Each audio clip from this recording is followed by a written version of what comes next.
The blade did not just fall on Suri's neck that April morning in 1868. It fell on centuries of silence, a silence carved into the flesh of women, sealed in ink by scribes who believed themselves gods, and sanctified by temples that traded compassion for obedience. Imagine this, a 14-year-old girl, her wrists raw from rope, daring to speak the single word her world had forbidden her, no. That word became her death sentence. The crowd did not scream. They did not rebel. They stood silent, their eyes trained downward, because they understood a deeper horror. Her punishment was not tragedy, but law. What kind of civilization builds itself upon the systematic annihilation of its daughters? What kind of authority decides that disobedience from a child demands blood on the soil? To answer, we must rip back the curtain on a theater of power designed to manipulate the mind as much as it chained the body.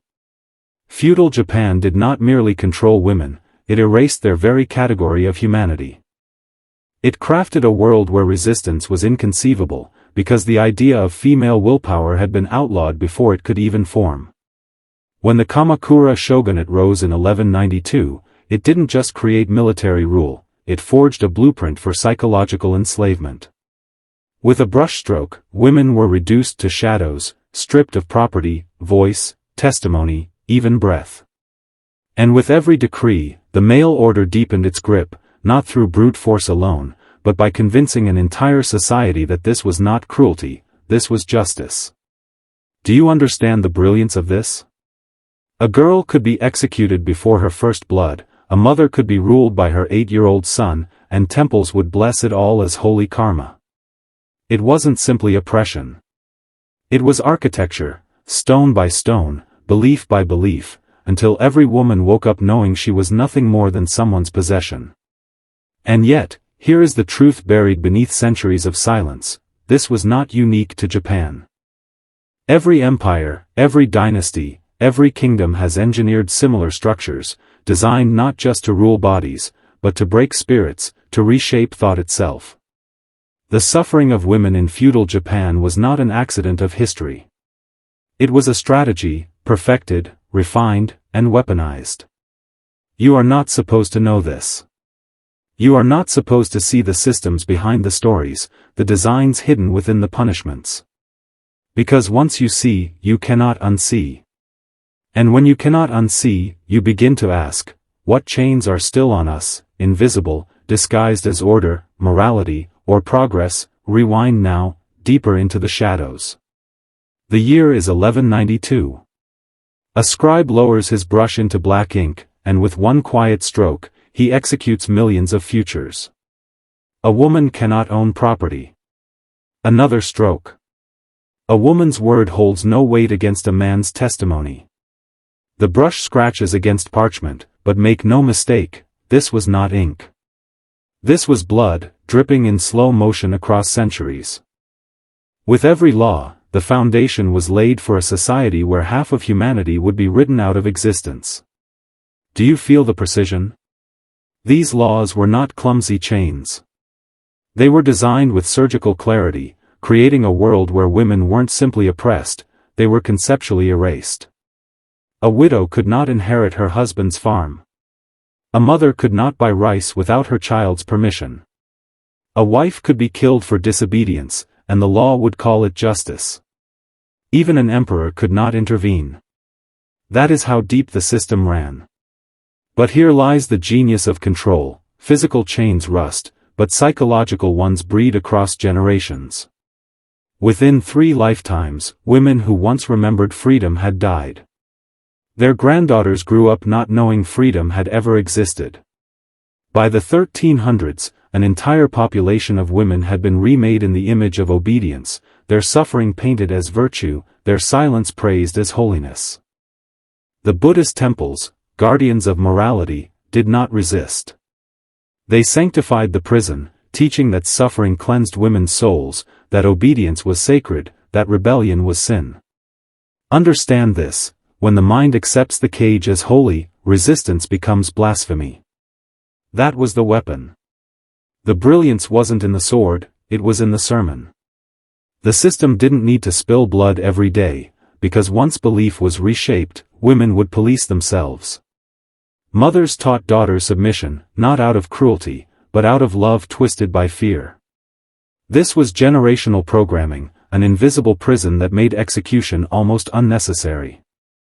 But the cracks were there, always. The little girl whose feet didn't reach the floor at her wedding. The widow whose stomach growled as her 8-year-old son signed her rice contract. The wife who dared whisper forbidden words under her breath while bowing to her husband.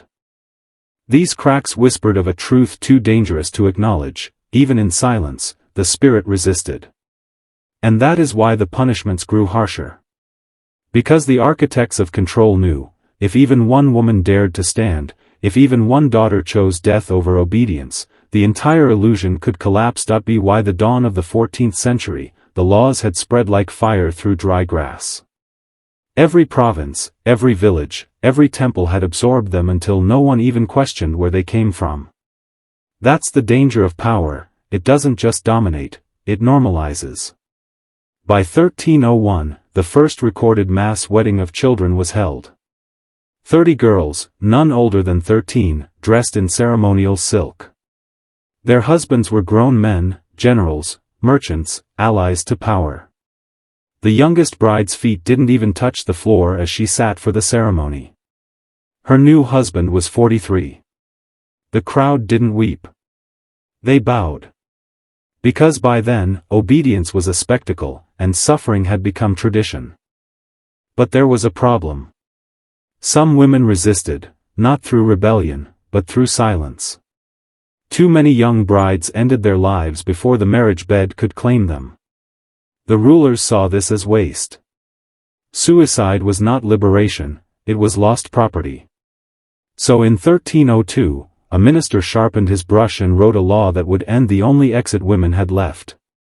The decree was merciless in its simplicity. If a daughter took her own life to avoid marriage, her parents could be punished, their land seized, their sons enslaved.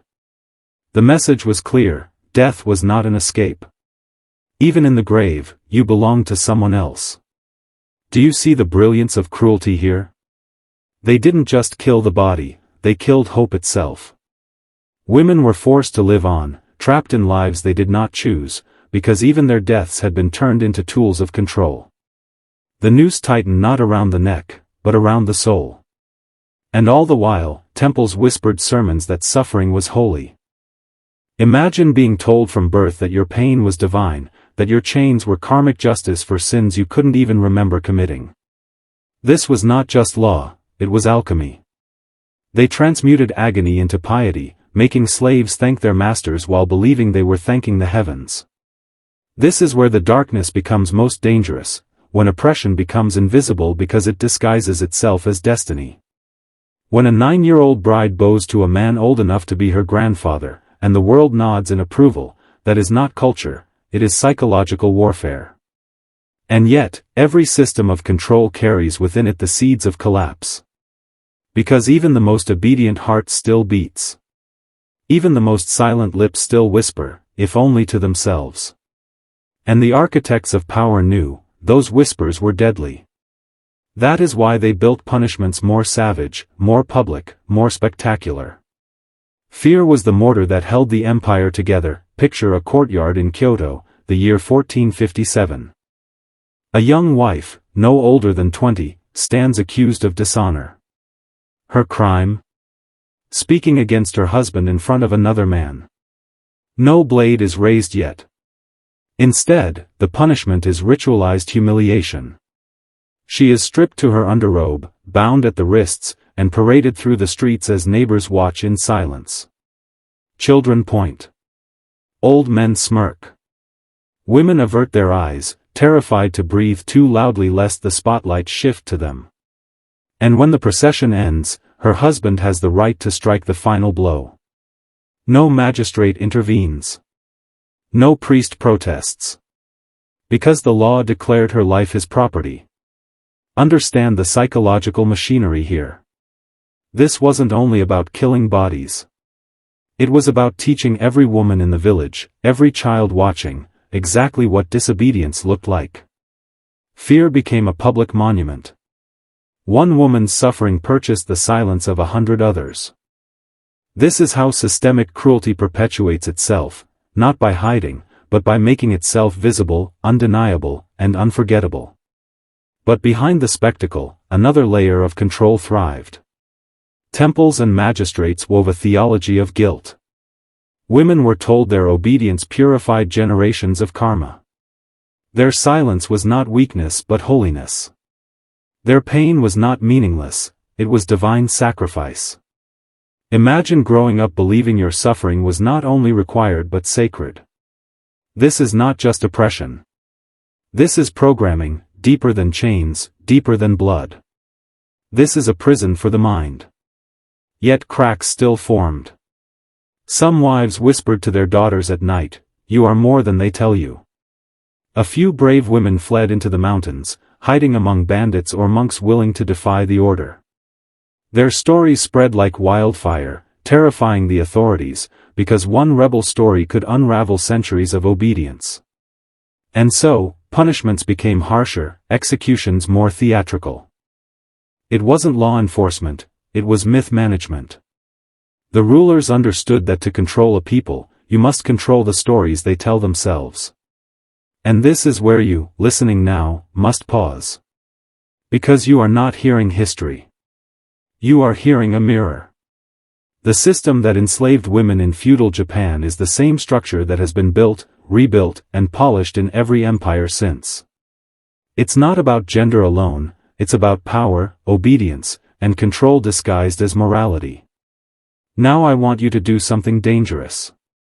To lock this truth into your identity, comment the phrase, "Chains break when truth is spoken," and write it twice.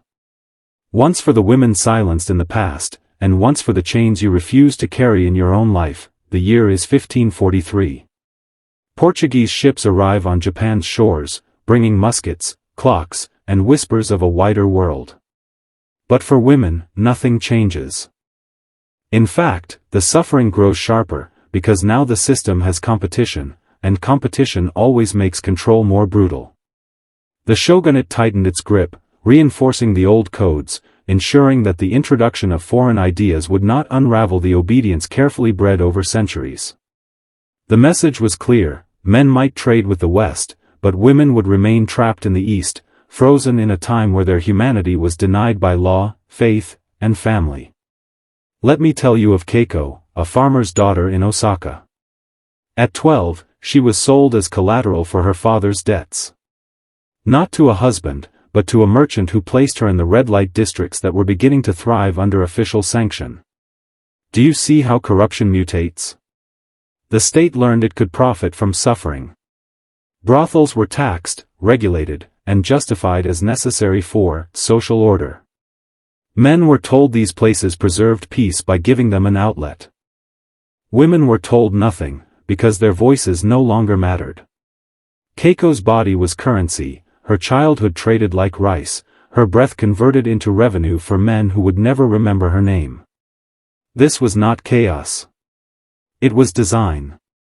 Laws that once forbade women from owning land evolved seamlessly into laws that treated their bodies as commodities.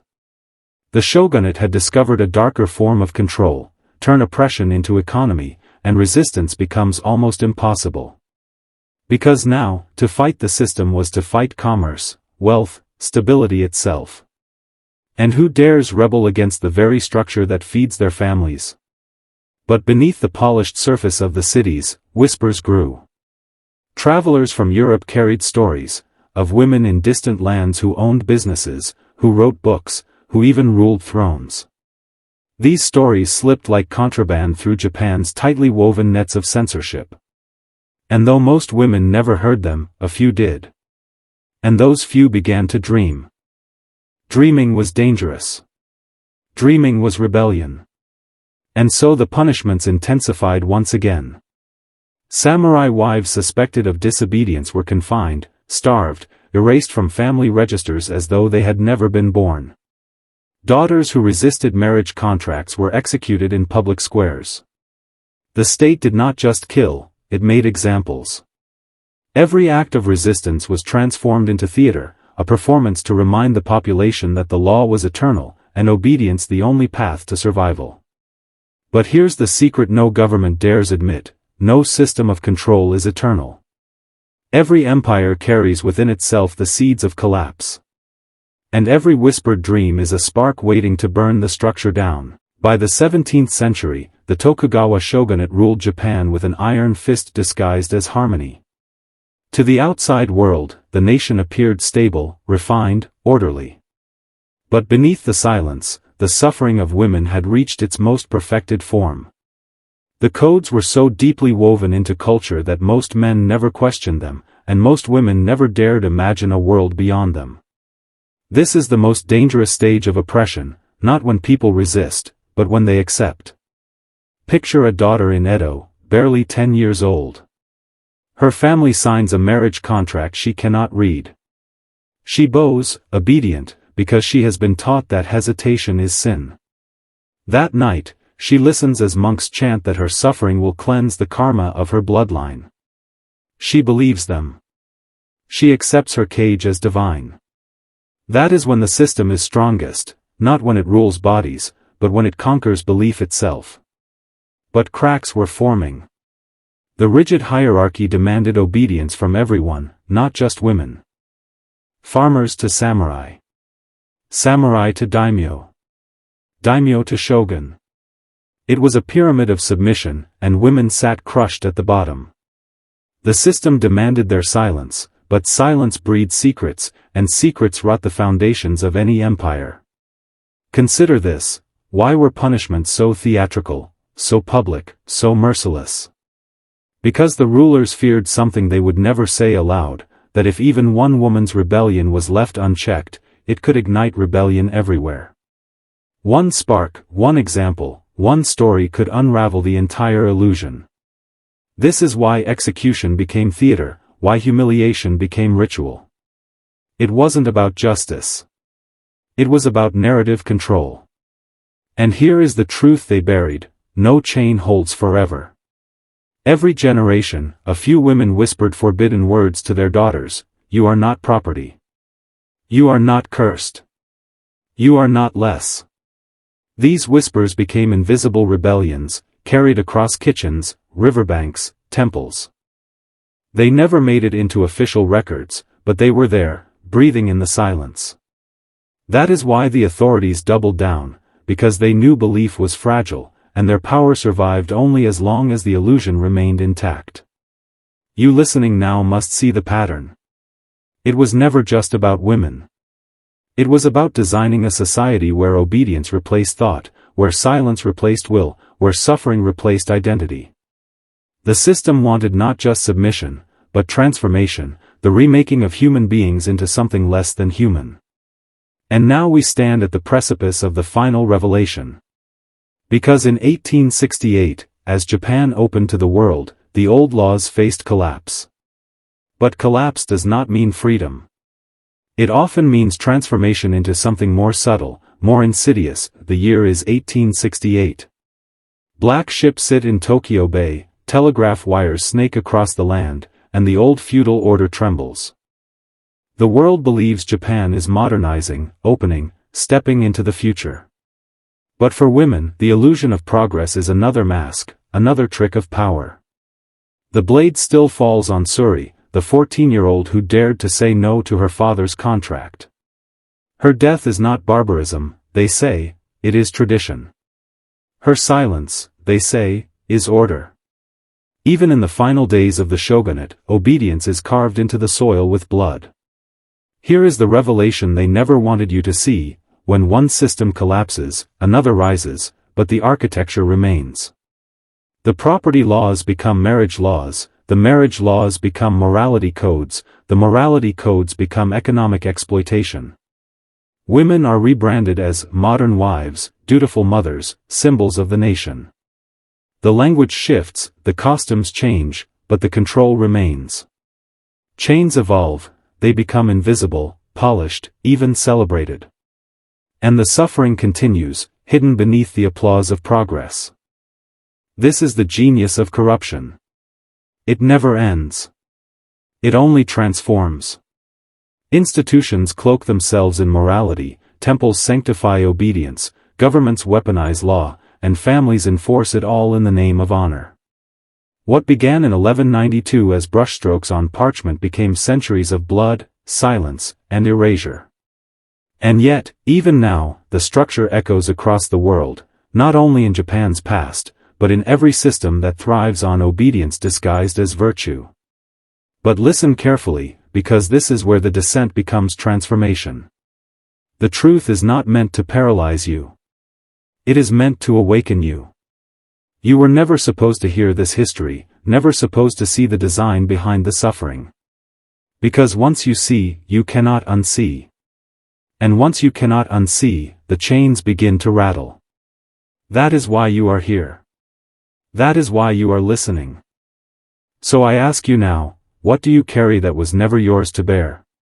What laws, what codes, what invisible chains still whisper in your mind, telling you obedience is holiness, silence is survival, and suffering is destiny? If you can answer that, you can break them. Not just for yourself, but for every forgotten soul who lived and died inside cages of law, faith, and family. Remember the phrase I asked you to write before? Write it again, with full awareness this time: chains break when truth is spoken. Write it twice. Once for the women who were erased, and once for yourself, so that history's chains end here, with you. Because the greatest rebellion is not lifting a sword. It is lifting your voice. And once spoken, truth cannot be buried again.